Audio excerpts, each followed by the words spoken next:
Hey guys, welcome back. It's me, Gimpy, and I'm here with some more Down in Flames locked on for you. Wait. Why are you interrupting me? Well, DVG sent me something for my birthday, and it's for this game, and I figured, why not use it now? It's supposed to make this game so much better. Do you want to see what it is? Go ahead and show it off. All right, you ready? Let's see. Dun, da, da, da. Glitter planes! That's right. DVG sent me custom glittered planes for me to play with when I played Down in Flames. How awesome is that? Would you like for me to go ahead and set them up for you? Down in Flames, now with more sparkle. Yeah, they took just what you were looking for. Yeah, they took my advice and they made me these adorable. This one's my favorite. Look at all the pink glitter. Yes, there's just for you pink. guys. Oh no! But these are incredible. Seriously, I was not expecting this. I got a box and it was to Gimpy's Gal. I opened it up and this is what we have. So thank you so much, Sarah from DVG. I really love them, and you can rest assured I will definitely be using these in our next playthrough of Down in Flames Locked On. She's not lying about that either. She is going to use these things. All right. She actually squealed when she saw them. Yes, so excited. All right, bye guys. All right. Thanks, Gimpy's Gal. All right, I had some of this recorded earlier, and due to some corrupted file issues, I'm having to reshoot this, but that's actually kind of a good thing because I kind of stumbled on something a little different in the process of poking around at the Solitaire system. I mentioned to you guys that I like the Solitaire system in this, and it's all run by this little chart here, okay? There's a little double-sided chart, and it has all the different reactions. And I know you're kind of wondering, how can you do Solitaire with something like Down in Flames where you're having to specifically pick a reaction? So how's that going to work? And they've actually got a neat little ingenious system with that.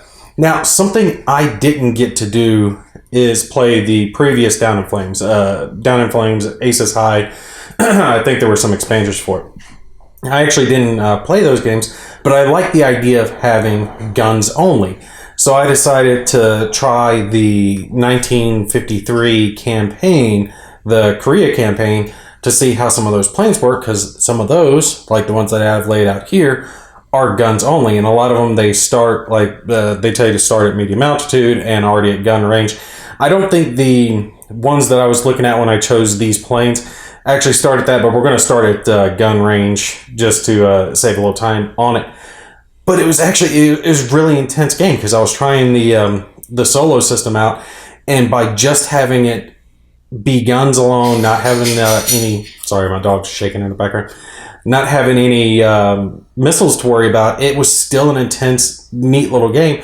So if you want to take and recreate Down in Flames, Aces High, and the gun-only games, you can do that with the Locked On game.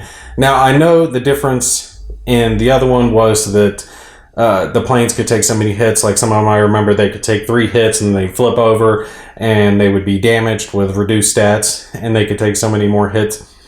These aren't designed, obviously, for that, as they just have a back card. They're just designed for being destroyed. Now, the way I played it was gun hit still just, took them out, and it was still an intense, fun game. But if you wanted to play that way, I don't see any reason you couldn't just take like a 6-sided die, put it up in the corner of the plane, representing how much health the plane had left if you wanted to give your planes, so many hits before they had to go down. So it's a neat little idea you can try out.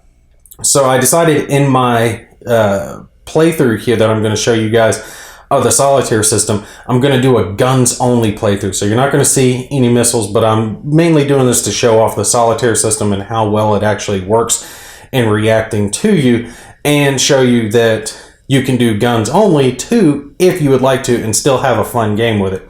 Now, I picked the couple of planes from, like I said, the Korea campaign, the F-86A Sabre from USA, and then from Korea, the MiG-15 BIS. I didn't even notice what that thing's called. Okay, I'm not going to say that because YouTube will censor me, but you guys, you can see what it's called. Let me know if it's, is it called the Fago, maybe? Because it doesn't look like I'm sorry, that kind of made me chuckle.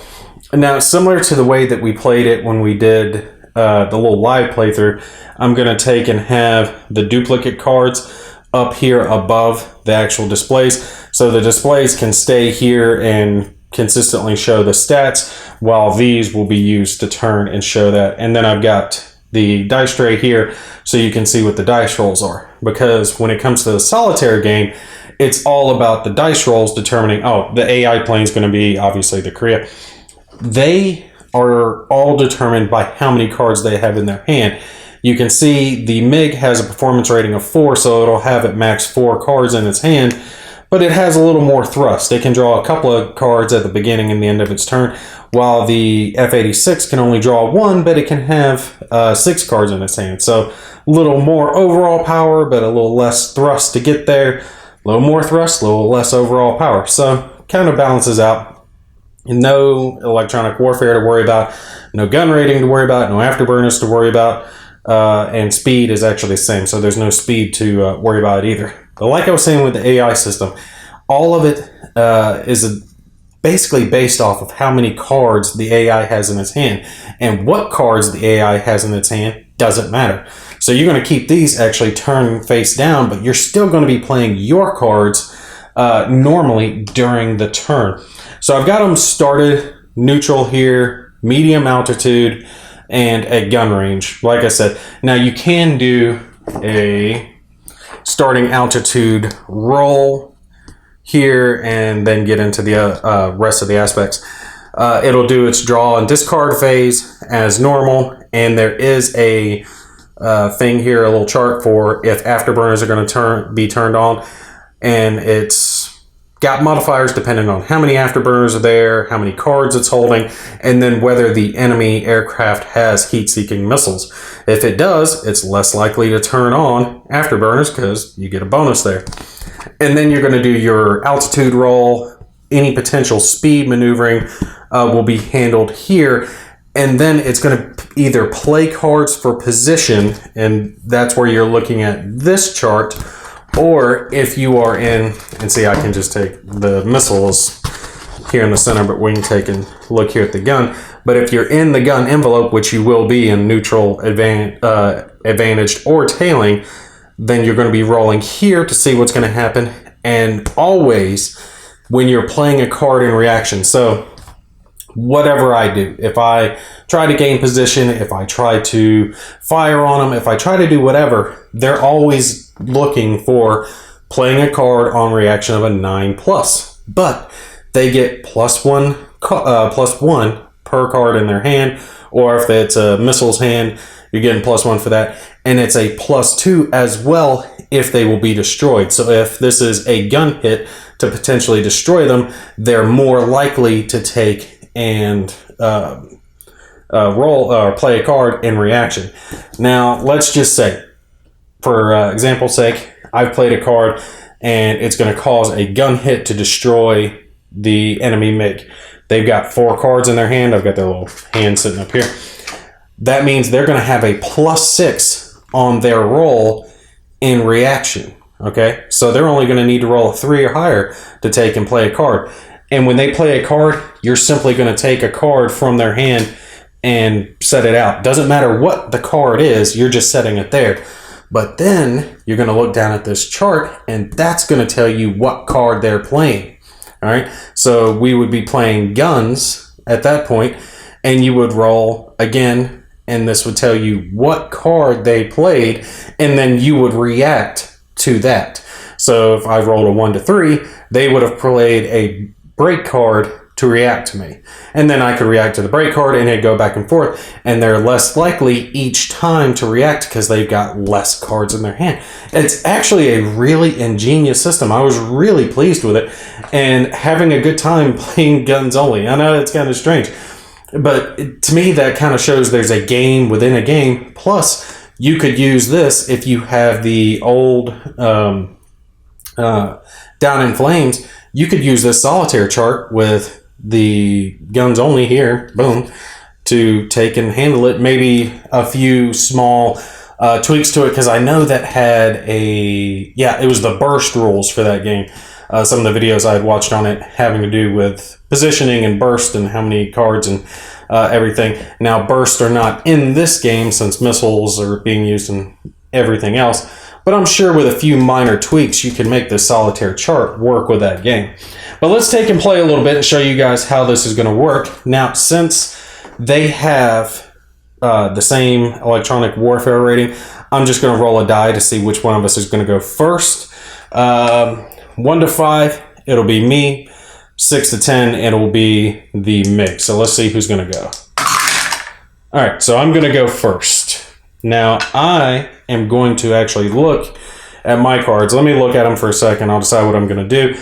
I will put whatever card I'm going to play up here in the corner for you guys, and I'll hold it up as well. I've got a couple of gun cards, red line, yo-yo, break, barrel roll. But right now, I definitely want to get position.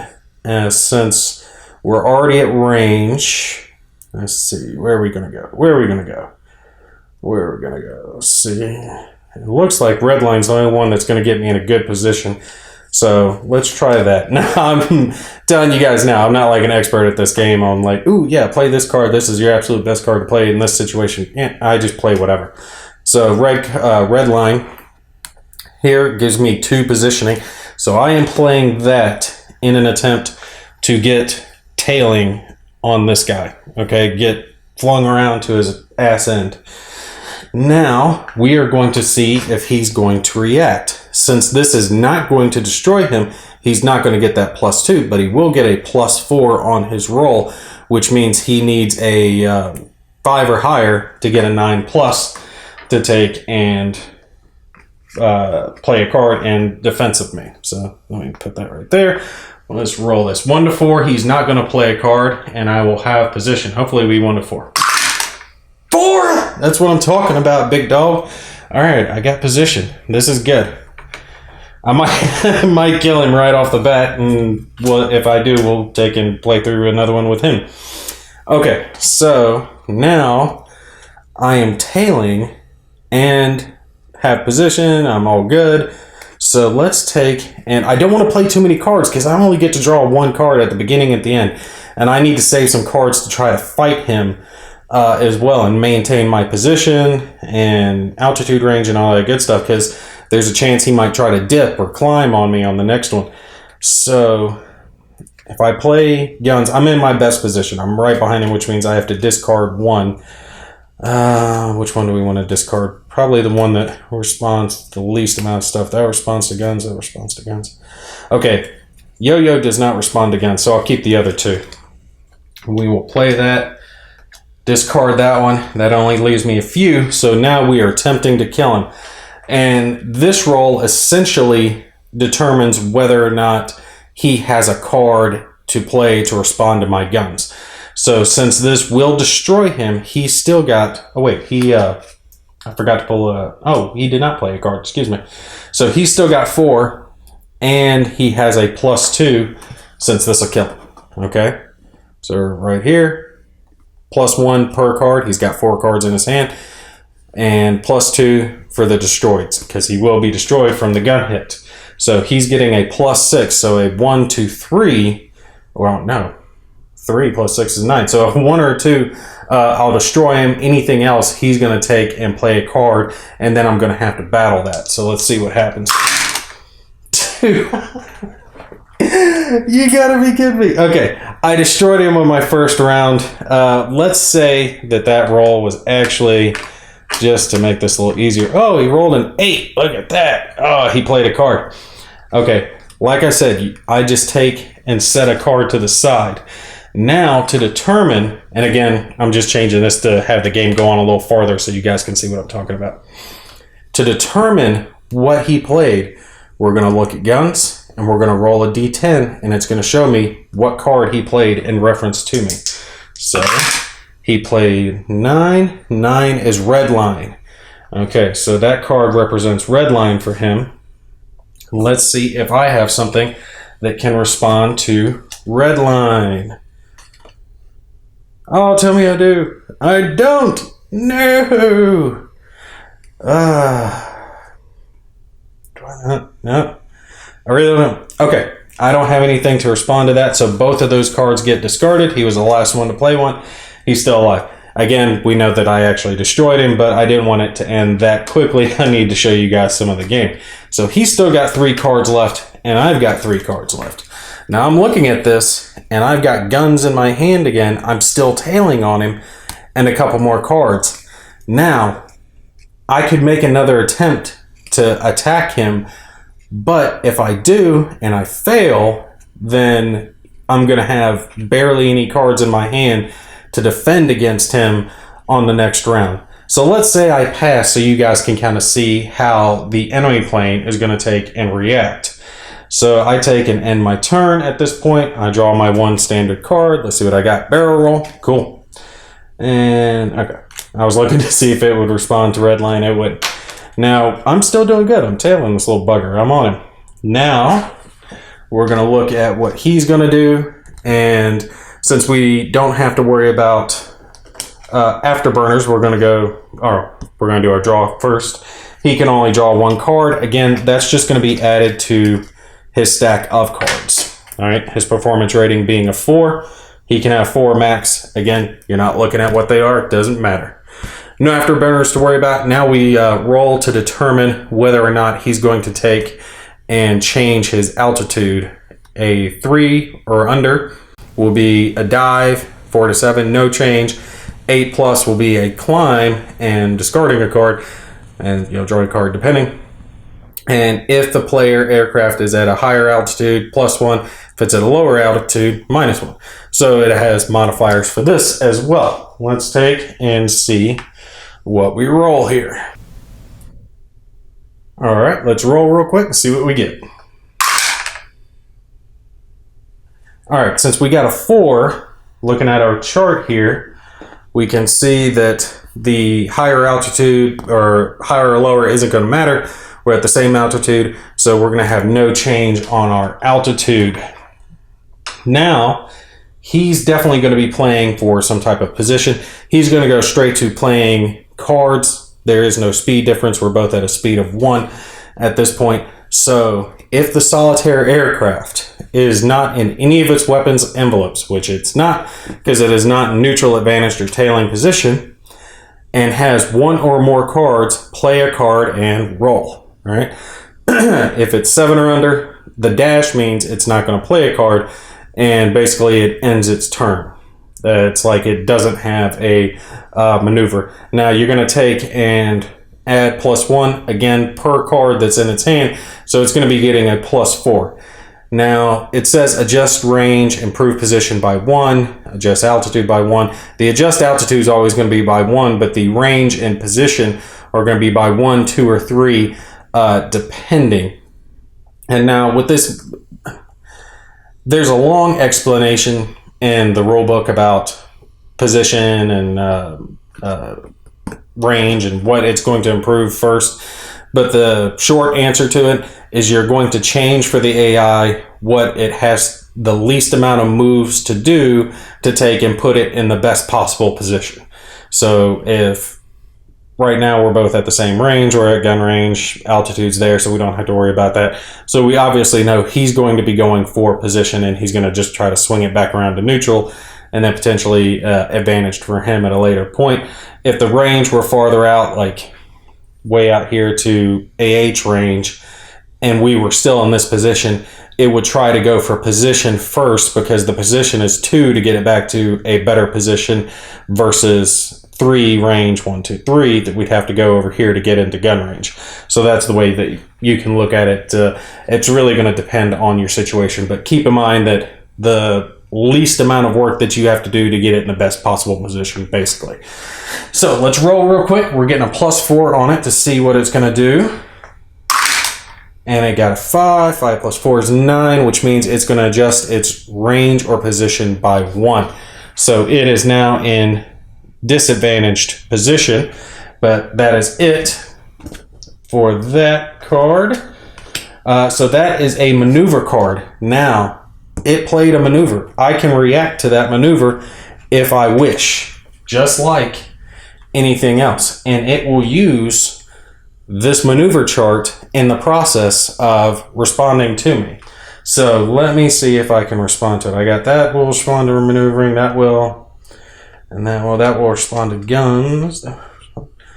All of them kind of respond to the same type stuff. Let's go with break. Yeah, we'll break. Well, no, I've got 2 barrel rolls. Yeah, let's go a barrel roll. Okay, so it's played we'll put him like that since I don't want to move him just yet until we know for sure. Now, I have responded to his response of a maneuver. Now, we're going to take and... Yeah, we're still going to take and do our play a card in reaction. It still has 3 cards left in its hand. It will not get destroyed, so it's getting a +3 to this roll. Let's see if it will be playing a card on a 9+.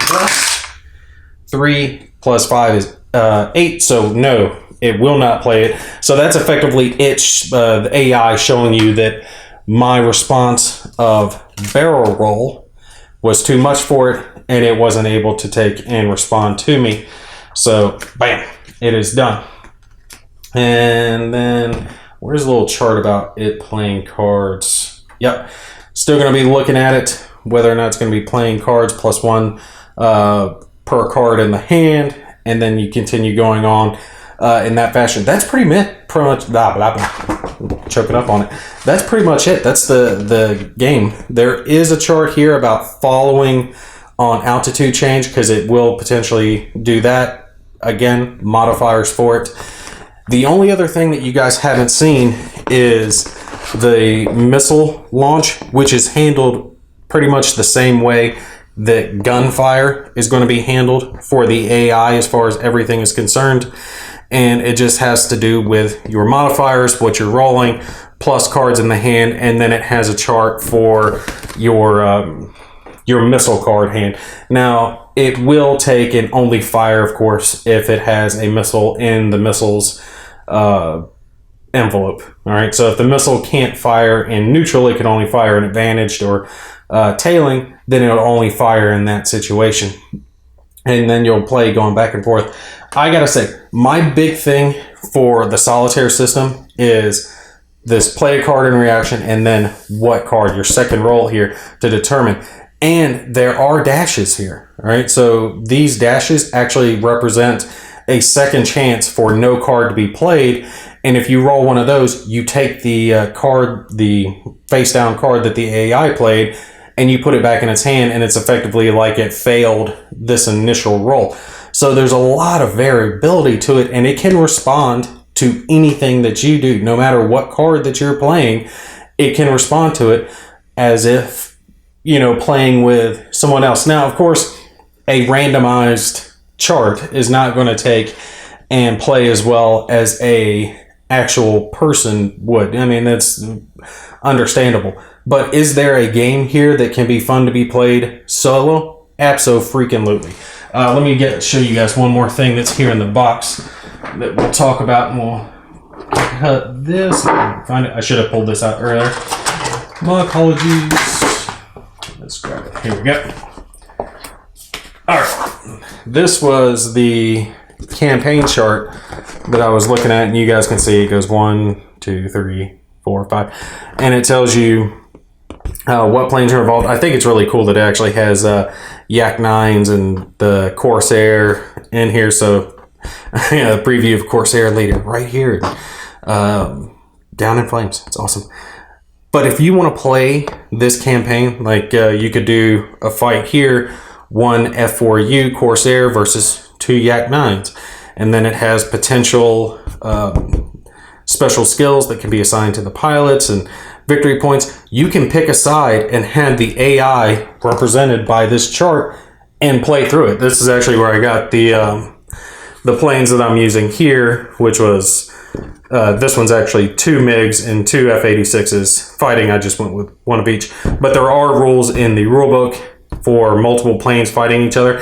That's actually one thing that I haven't played yet, is 2-on-1 or 2-on-2, and seeing how that would go. I need to do that and actually show you guys, but I haven't done that just yet. But you can see this actually start at gun range, start at medium altitude, and it has that for actually a lot of these that are on here. My whole point in showing you this is there are multiple campaigns that come with the game, and if you want to play those campaigns in a solitaire game, in a solitaire fashion, you absolutely can do it. It is definitely a fun game to play with the AI chart. I gotta say, I didn't have a whole lot of faith in it when I first sat down and tried it out. I'm like, how is this thing going to react to me? How is it going to play back at me when, I'm just rolling for randomization? But it really comes down to the whole crux of it is this and the fact that you're adding to the die roll based on how many cards the AI has in its hand. So the more cards the AI has in its hand, the more likely it is to play back at you, just like a human player would. That really works. It really fits the system really well. It works the same way with the missiles, and then you get some randomization over here and rules for if the enemy aircraft is actually faster than yours, how it's going to handle that. And it's pretty similar to how it handles playing cards for actual maneuvers. Like I said, real elegant system, real simple system, just one chart that you can just take and hold and flip back and forth. You don't have to actually worry about what cards the enemy has in his hand. You just hold it face down and keep track of how many it's got. And just like that, you can play through the game. All right, that's going to be it for me, guys. I got to say, Down in Flames, it gets a big thumbs up from me. If I get my hands on Down in Flames, the older version, Aces High, I might try the Solitaire system on that just to see how that would work. But if you want to recreate that older feeling of guns only, not worrying about missiles, you can absolutely do that in Down in Flames. But if you like the missiles, which I like the missiles in this game, I think it's neat to have the counters and firing at it and the blow them out of the sky shit going on. If you want that, you can absolutely do that. One more thing I want to mention real quick before we cut out here. Since these guys don't have missiles, I did not mention the countermeasures. Countermeasures will be used by the Solitaire, by the AI, in the event that it does not roll to play a card in reaction to a missile attack. All right. So if you get tone, you get a missile, you're going to blow the guy down, and he has countermeasures available, the AI will burn a countermeasure token to take and obviously stay in the air. When it's out of countermeasures and then doesn't respond to you, that's when you take it out. All right, but that's going to be it for me. I hope you guys enjoyed this one. Y'all take care. I will see you in the next one.